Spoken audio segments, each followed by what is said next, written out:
Bienvenue dans le Labo, le podcast qui explore en profondeur l'univers de la performance sportive. Ici, on analyse les stratégies, les parcours et les méthodes qui permettent aux athlètes de repousser leurs limites. Chaque épisode est une plongée dans l'expérience et les clés du succès, avec un focus sur la préparation, la nutrition et l'accompagnement pour atteindre les clés de l'excellence. Le Labo est produit par Agon Data Nutrition, une entreprise dédiée à la performance sportive à travers l'analyse biologique et une nutrition personnalisée. Je vous souhaite à tous une très bonne écoute. Bonjour à tous, bienvenue sur le podcast Le Labo. J'ai le plaisir d'accueillir de nouveau Felipe Medeiros. Bonjour à tous. Pour ce nouveau format qu'on lance aujourd'hui, donc un format un peu plus court, un peu plus technique, où on va parler à chaque fois d'un point précis. Ça peut être un point lié aux biomarqueurs, lié à la nutrition, lié à la préparation sportive, la préparation physique, mais toujours lié bien sûr au sport. Donc du coup, Felipe, pour ceux qui ne te connaissent pas encore, est-ce que tu peux te présenter rapidement ? Bien sûr, donc je m'appelle Felipe, donc je suis coach sportif et donc je suis aussi donc nutritionniste, que ce soit dans l'aspect sportif et en médecine. Et je travaille aussi avec un groupe de recherche pour aider les athlètes. Ok, super. Merci à toi. Et donc du coup, le premier sujet d'aujourd'hui, c'est la fatigue musculaire. Donc la fatigue musculaire, on entend souvent parler et c'est vraiment un point qui peut être bloquant pour les sportifs, pour les aider à progresser, à récupérer, etc. Déjà, qu'est-ce que c'est la fatigue musculaire ? Est-ce que très rapidement, tu peux nous expliquer qu'est-ce qui se passe d'un point de vue biologique ? Alors dans un point de vue biologique, donc on sait que quand on fait une certaine intensité d'effort, on va avoir une accumulation de ions. Donc on va avoir une accumulation de métabolique en fait, ce qui va nous empêcher de faire un certain effort pendant un certain moment. D'accord. Donc là on va parler après de tout ce qui est accumulation de lactate et autres. Mais en fait, vous avez donc une accumulation de fatigue qui peut nuire à la récupération de l'athlète et à sa performance. Ok, d'accord, très bien, ça marche. Et quand on pense fatigue musculaire, effectivement, du coup, c'est le même processus qu'il y a sur de la fatigue, on va dire, aiguë, qui a un post-exercice. Admettons, je cours un 10 km là d'un coup, je vais avoir une fatigue musculaire. Voilà. C'est une première fatigue qui est classique, mais après, il y a une fatigue qui est un peu plus embêtante, on va dire. C'est celle-ci qu'il faut un peu prévenir et corriger, c'est la fatigue chronique, on va dire chronique. Et donc du coup, la fatigue chronique, quels vont être les facteurs de cette fatigue ? Alors, on va avoir des facteurs donc, en termes d'hormones. Donc, on peut avoir une accumulation du cortisol, on peut avoir une déplétion donc, qui se fait à force du glycogène de manière régulière. Donc, ça peut aussi gêner par rapport à notre capacité de réserve de glycogène. On peut avoir des accumulations d'inflammation. Donc, si on n'a pas, que ce soit une inflammation donc, tendineuse ou autre, donc on peut aussi avoir des difficultés à progresser dues à des accumulations de fatigue chronique. Alors que la fatigue aiguë, parfois, elle est peut-être moins dangereuse parce qu'on peut très souvent la traiter sur le moment même ou anticiper cette fatigue. Ok. Donc effectivement, fatigue aiguë, je comprends bien, on peut la traiter tout de suite. Tout de suite se reposer tout. La fatigue chronique, elle est un peu plus problématique parce qu'elle y a des facteurs un peu plus embêtants. Et du coup, ce que je disais, les facteurs qui peuvent être un peu embêtants, ça peut être quoi ? C'est entraînement trop intense, c'est ça ? Tu parlais problème d'hormones ? Voilà, problème hormonal, entraînement trop intense, donc l'overtraining. On peut avoir aussi un gros problème de la récupération, donc manque de récupération, manque de sommeil et manque de nutriments. Voilà. Et nutriments, sommeil. Et d'hydratation. Ok, ça marche effectivement. On en parlait aussi en off, il y a aussi, ça peut être aussi une problématique de fatigue chronique, peut être liée aussi à des problématiques on va dire, de stress psychologique, c'est ça ? Oui, alors c'est ça qui est intéressant. Donc c'est pour ça que c'est intéressant de faire parfois des tests et de marqueurs. Donc de marqueurs qu'on fait nous aussi en biochimique, en fait, tout simplement, où on va chercher par exemple le tryptophane. Donc tryptophane, c'est un acide aminé où on peut voir chez certains athlètes où on peut avoir des problèmes de dépression. Donc c'est intéressant de voir ça. Et d'un autre côté, par exemple, là, on peut aller checker l'acide aminé, la glutamine et donc le glutamate pour voir s'il n'y a pas un problème de récupération. On peut identifier donc un problème de fatigue grâce à ces outils-là. Ok, d'accord. Donc en fait, ce qu'on est en train de nous dire, c'est qu'il peut y avoir plusieurs causes. Ça peut être stress psychologique, ça peut être stress vraiment de grosse fatigue, et des fois, ça va être les biomarqueurs qui vont permettre de déterminer cette cause. Exactement. Et de pouvoir la traiter. Voilà. Ok, ça marche. C'est très clair. Pourquoi c'est essentiel de suivre de mesurer cette fatigue musculaire qui peut être problématique chronique. En quoi ça peut gêner un sportif? Alors, ça peut gêner surtout sur sa performance dans un premier temps, parce que l'objectif de l'athlète, parfois, donc au-dessus de la santé, c'est surtout la performance. Et donc, s'il n'arrive pas à performer, ça peut jouer sur son psychologique, ça va jouer sur sa récupération et malheureusement, on peut perdre l'athlète dû à ça. Et donc, si sa récupération, elle n'est pas en corrélation avec sa performance et récupération. Malheureusement, en fait, si on ne peut pas identifier ça, on peut à force perdre en capacité de l'athlète, on peut perdre aussi sa capacité psychologique. Et c'est pour ça qu'il faut faire attention. Base. Donc, effectivement, donc, la fatigue musculaire, c'est vraiment la clé pour tenir sur la durée pour le sportif. Voilà, c'est ça. Donc, on a compris effectivement qu'il faut bien mesurer ça et le surveiller pour ne pas perdre l'athlète sur le long terme. Tu en as parlé brièvement. C'est quoi pour toi quelques biomarqueurs qui peuvent être intéressants sur la fatigue musculaire à relever? Alors, on a le lactate classique. Pour voir justement comment on récupère. Moi, j'aime bien observer, donc, comme j'avais dit, tryptophane, donc ça c'est pour plus la capacité psychologique, la glutamine, la glutamate, pour la récupération physique. On peut observer le cortisol aussi, qui va être intéressant. Donc, le taux de cortisol qui a aussi une relation directe avec la testostérone. Parce que là, on est dans une phase où on parle d'absorption de protéines et de phase anabolique et catabolique. On a besoin des deux. Donc, on a besoin de la partie de la testostérone, mais on a aussi besoin du cortisol. Et donc, c'est pour ça que c'est intéressant de regarder les deux et savoir si on est en corrélation. D'accord, effectivement. Parce qu'effectivement, c'est très bien d'avoir de la testostérone, mais il faut aussi gérer la cortisol. Exactement. C'est, on va dire, l'hormone cortisol, pour simplifier, testostérone, c'est anabolique, ça donne l'énergie, etc. Et le cortisol, au contraire, c'est ce qui te permet de te détendre et de récupérer. Mais on a tout autant besoin du cortisol que la testostérone. Ok, ça marche. Donc c'est intéressant de faire les deux et de comparer justement ce ratio. C'est ça. Ok. Tu as parlé du lactate tout à l'heure. C'est quoi le lactate très rapidement? Alors le lactate, en fait, c'est une réaction qu'on a dans le corps qui va nous permettre, donc par exemple quand on fait du leg extension, donc quand on est en musculation et on fait un mouvement, vous avez une accumulation de lactate. C'est notre corps en fait qui se bat avec les ions, où en fait il veut nous empêcher de faire des mouvements. Parce qu'il se dit, bon là on est dans notre capacité maximum de faire un certain mouvement, donc le lactate il intervient pour justement nous dire, bon il faut arrêter ce mouvement. Et au fur et à mesure du temps, le lactate, plus on travaille dans l'endurance, plus on va réussir à augmenter notre limitation et notre sensibilité au lactate. Voilà. Du coup, c'est ça un peu qui donne, par exemple, un gros sprint ou une endurance qui te fait cramper un peu, que tu n'en peux plus, c'est cet effet-là. Voilà. Ça ne fait pas une crampe, mais ça fait vraiment une imitation où on voit que ça brûle. C'est la sensation de brûler. Voilà. En musculation, on le retrouve très souvent, comme j'ai dit, sur leg extension. C'est un mouvement où on fait beaucoup de répétitions et très isolé. Donc, on va vite avoir une accumulation de lactate et c'est ça qui nous permet, cette sensation de brûlure arrive à ce niveau-là. Ok, ça marche. Très bien, donc tu as parlé effectivement de testostérone, de lactate, de cortisol qui était intéressant.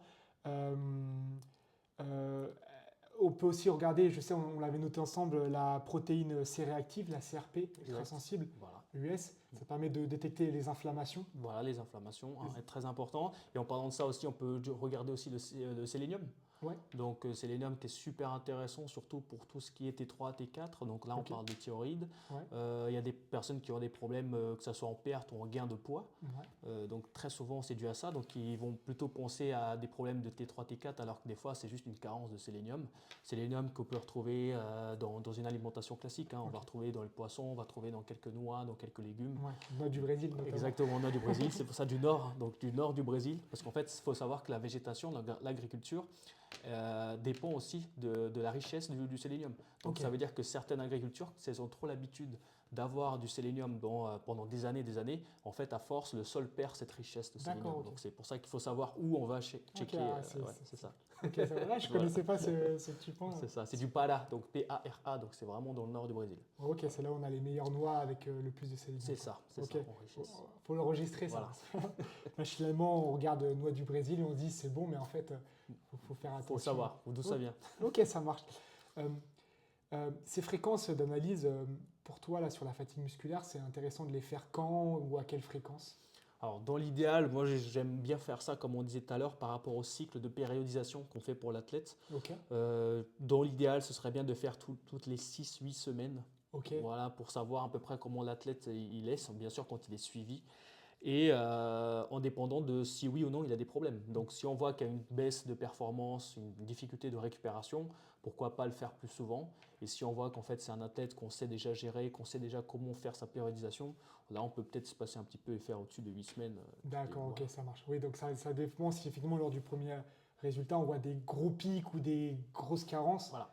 Là, on va accélérer, sinon ça reste du contrôle. Ouais, c'est ça. Et vaut mieux faire ce test quoi par exemple, je pense à un athlète en début de saison, il faut le faire après le travail foncier, pendant, avant Après, ça dépend du préparateur. Ouais, ok. Moi, j'avoue que j'aime bien au début. Au début, je regarde un peu où on en est déjà. D'accord, avant même de démarrer. Avant même, Quoi. exactement. Ok. Donc, je demande déjà une prise de sang ou en tout cas des biomarqueurs pour savoir un peu où on en est.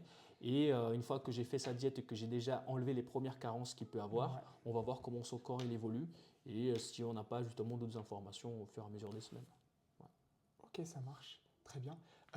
Du coup, maintenant, on va travailler un peu prévention, parce qu'effectivement, les analyses, c'est bien pour avoir un bon check-up, vérifier ce qui va, et on a compris un petit peu les causes et les problématiques. En termes de prévention, qu'est-ce qu'on peut mettre en place pour améliorer la fatigue musculaire? Alors, donc, comme on dit tout à l'heure, donc on a la fatigue musculaire donc aiguë. Donc là, on va faire attention à bien avoir notre stock de glycogène rempli. Donc c'est là, à travers l'alimentation, on sait qu'on va performer, qu'on a Ouais. plus de glycogène, Mhm. ça c'est sûr.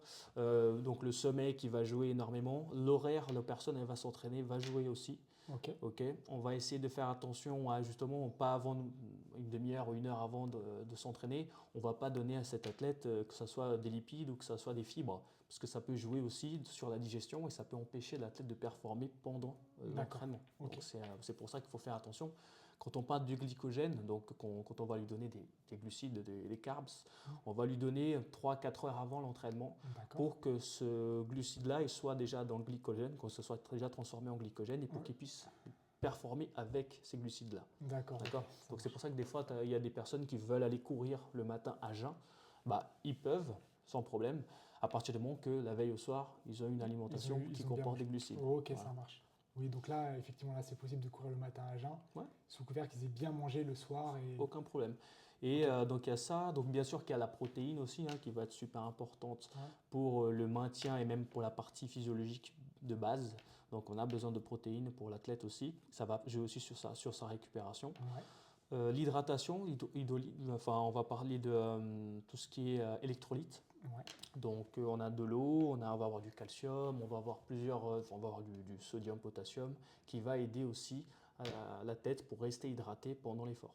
Ok, ça marche. Donc du coup là, si je résume ce que tu as dit, il y a le repos, enfin la récupération, le repos, il y a on va dire l'apport en nutriments et en hydratation.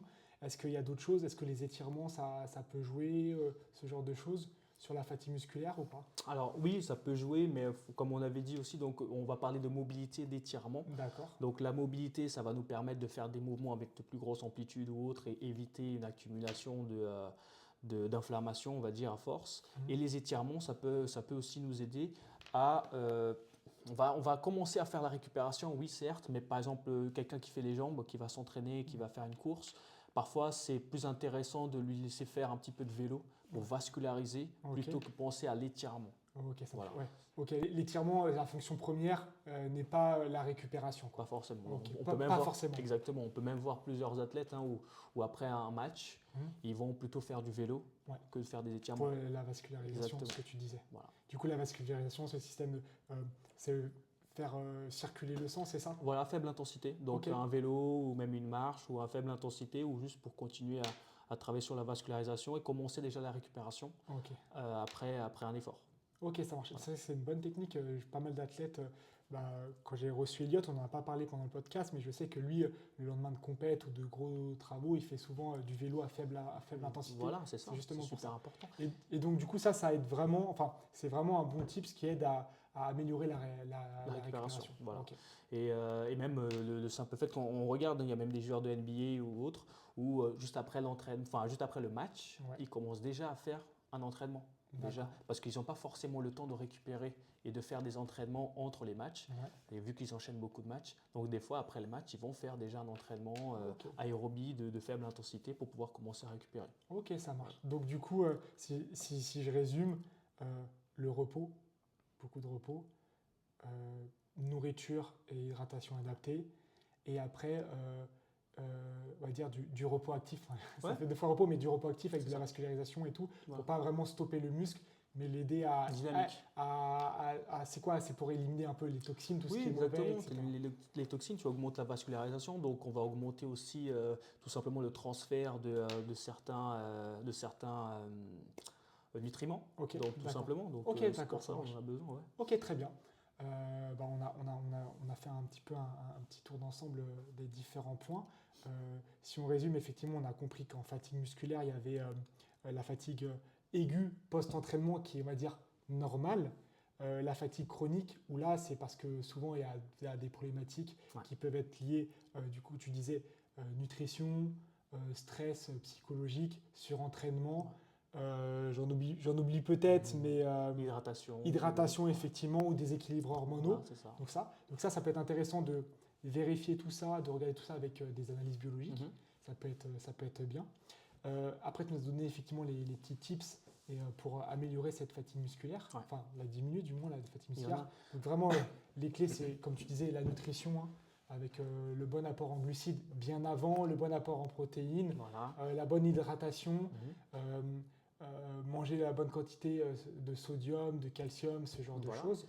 Okay. Et après, on a même la complémentation. Et c'était justement la dernière question sur laquelle j'allais. Et donc, du coup, est-ce qu'on peut aller même plus loin? Est-ce qu'en complémentation, des choses qui peuvent être intéressantes? Alors oui, sur des gens qui souffrent peut-être de fatigue chronique. Bien sûr. Donc, déjà, la basique, c'est la créatine. La créatine qui va nous aider à refaire notre stock de phosphocréatine et ça va nous aider à performer, que ce soit en force, que ce soit en endurance, que ce soit même en capacité de récupération, capacité cognitive. Donc, on voit même qu'il y a des améliorations pour les personnes qui étudient. Donc, c'est super intéressant. Pour tout ce qui est joueur, donc je sais que mes joueurs de foot, par exemple, je leur donne de la bétalanine. Donc, en fait, dans la bétalanine, on va retrouver de la carnosine. Et en fait, ce qui est intéressant dans la bétalanine, c'est qu'elle a un temps d'action qui va être intéressant entre 60 secondes et 240 secondes d'effort.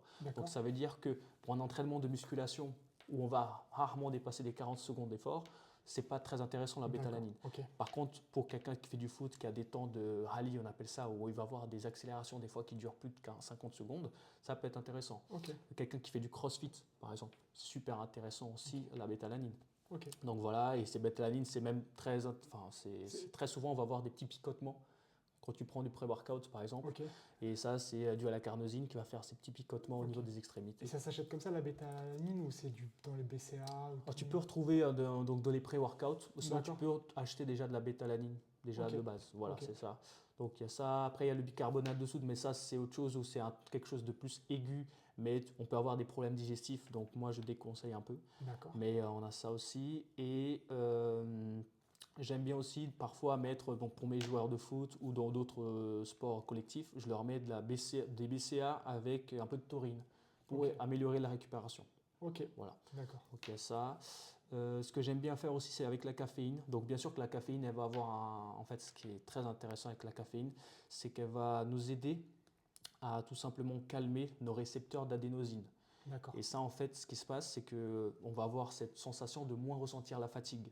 Donc, pour un pré-workout, ça va être très intéressant, pour des joueurs aussi, mais elle peut aussi aider à la récomposition du glycogène. Donc, ça veut dire que quand on finit un entraînement et qu'on va s'entraîner par exemple 6-7 heures après, si on s'entraîne 2 fois dans la journée, peut-être que la caféine après le premier entraînement peut aider à remettre le glycogène plus rapidement. D'accord, pour enchaîner après sur la journée. C'est ça. Et du coup, la caféine, c'est comment? C'est en prenant du café ou c'est plutôt en complémentation? Alors, ça existe comment? Il y a les deux. Donc moi personnellement, c'est café pour moi quand je m'entraîne, mais sinon mes athlètes, il y en a qui prennent sous forme de capsules et il y en a aussi dans les pré-workouts. Donc tant que ça ne dépasse pas les 400 mg par dose. Donc là, il faut bien regarder aussi parce que tu parles dans les pré-workouts, il peut y avoir pas mal de choses comme la bétalanine, la caféine, etc. C'est ça. Donc là, il faut vraiment regarder ce que tu achètes, lire la composition pour être sûr de ce qu'il y a dedans. Et savoir ce qu'on fait. Parce que si on fait du foot ou qu'on fait de la musculation, on n'a pas forcément les mêmes besoins. Les mêmes tailles.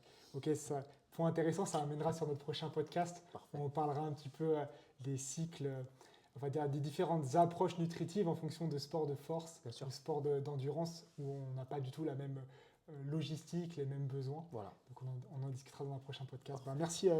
Merci Felipe pour cet échange rapide et puis au plaisir de te revoir. Avec plaisir. Bonne journée à tous. Bonne journée à tous. Au revoir. Merci de nous avoir écoutés jusqu'au bout. Si vous êtes encore là, c'est que vous avez sûrement apprécié cet épisode. Alors n'hésitez pas à suivre notre invité sur les réseaux sociaux. Tous les liens sont en description.